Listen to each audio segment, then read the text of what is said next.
What's up, everybody? Welcome back to Team Fish Knuckles YouTube channel. Today we are covering the deck that I played for the Limitless tournament.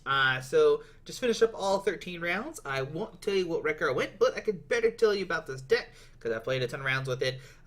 Little backstory: I was like 100% dead set on Lucario GX. I was like, Lucario GX. That's where we're going. We're going Lucario GX. But then the one and only Puka tweets out a Lucario Melmetal Omastar deck, and I was like, whoa, that looks spicy. And so I was like, you know what?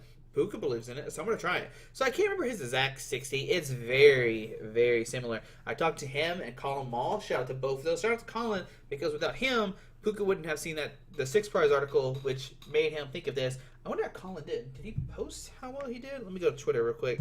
Colin played a very similar deck. But, so he ended up going 5-5 drop, unfortunately. He played pretty much the same thing, but it was a fighting type dude. I can't remember his name right now. Let's see if I can find it. I think it's, let's see here, Stonjourner. So let's go piss. This is the deck that kind of like started this, Stonjourner. So he actually played this guy. Touch up fighting energy from your hand to one of your Pokemon. If you do, heal 120 from the Pokemon. Like, we have this big tanky guy, and that is what he went with.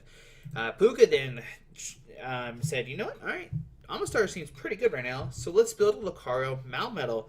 So if you don't know, Omastar has the ability Fossil Bind. As long as you have fewer Pokemon to play than your opponent, they can't play the item cards from their hand. And this format is super heavy item reliant, like super duper heavy item reliant for sure, right?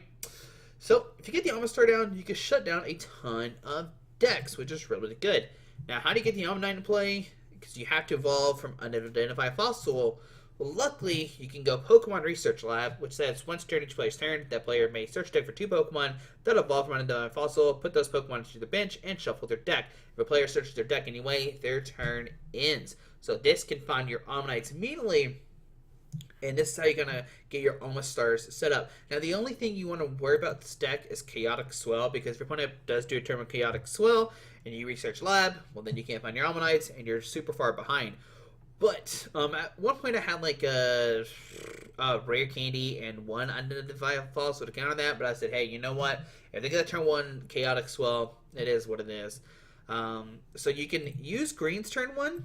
And most of the time you want to go second, and we'll go over that here in a second why. Most of the time you want to go second, and when you watch the videos, you'll see me go second a lot. Some of them I don't, and I give the reasons why when I start playing the game.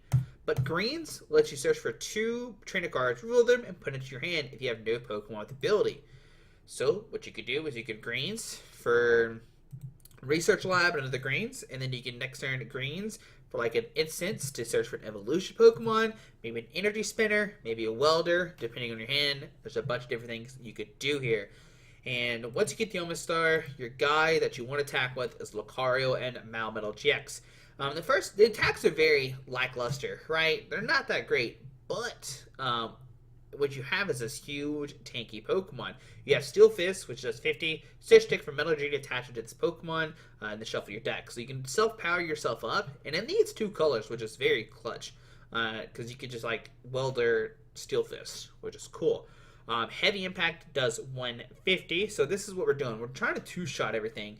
If you can get the Omastar out, you pretty much 2-shot everything in this format, except they have like a turn 1 Big Charm. That could be problematic. There's some VMAXs. I think they have 300 plus. I haven't seen everything. Oh, and also, this is before Rebel Clash. I forgot to say that. This is before Rebel Clash. So, yeah. Alright, so for Heavy Impact, Steel Fist, but the main kicker here is Full Metal Wall GX. For the rest of the game, your metal Pokemon take 30 less damage from your opponent's attacks after my weakness and resistance. If this Pokemon has at least 1 extra energy attached to it in addition to the attack's cost, discard all energy from your opponent's active Pokemon. So what you can do against, let's say, ADP, which is the biggest deck going into this format, I thought it was. Turns out, you'll see. You can Full Metal Wall, discard all the energies off the active Arceus Dialga-Palkia, because if you let them go first, they'll attach Intrepid Sword, right? In turn 2, they go, alright, attach Alter Creation. Now, what you do is Full Metal Wall, discard all the energy off deactive. Now they can't play any switch cards, and you can two-shot them with Heavy Impact. And then you just have to pick up a Zacian, which they can't play Metal Saucers. And since you Full Metal Wall, you take 30 less damage. And then you see, since you play cards like Metal Frying Pan, you can take another 30. So they have to do like an extra 60. But still, I think they two-shot you, like regardless. So yeah, that's what we do. Now, you're going to be curious, one Blacephalon. Well, Blacephalon is actually really good. The Mind Blown attack can, like, pick up games.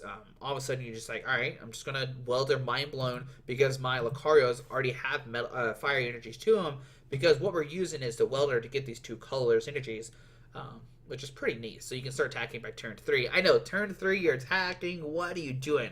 But you're getting minus 60 or plus 60, so you have, like, a 320 HP Pokemon that can't be catchered up or custom catchered up.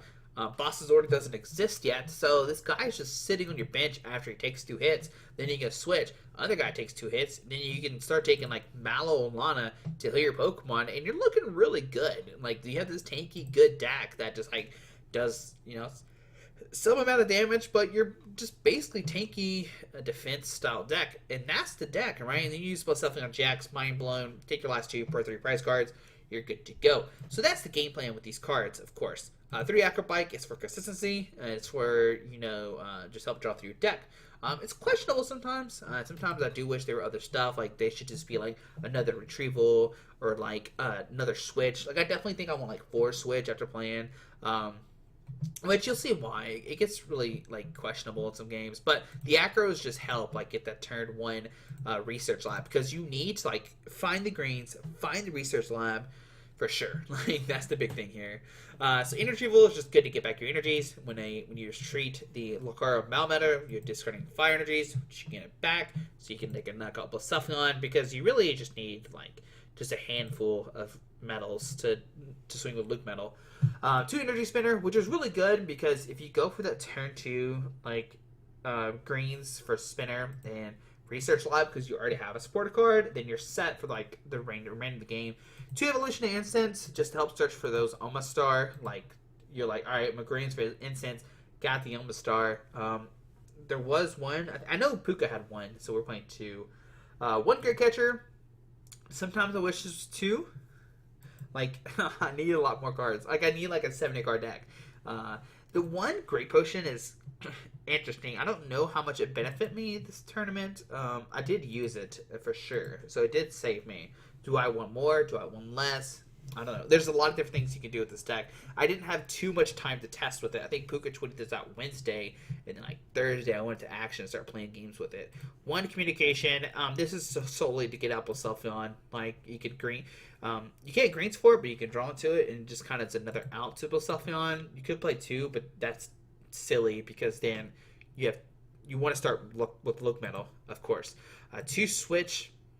It's going to help you research. It's going to help you preserve your fire energies, which is like the big thing here. And you can just like switch, and then later on greens, or you can Malolana and then heal them back up. 1 Tackle. Once again, you can just greens for Tackle to get the Luke Metal if need be, or a supporter card like Cynthia Caitlyn, which is always good. This is another like kind of questionable card. It is nice because you can find supporter cards, but do you just want another consistency card or another card in there to help, if that makes sense? For Research Lab, you have to staple. You were going for Omastar.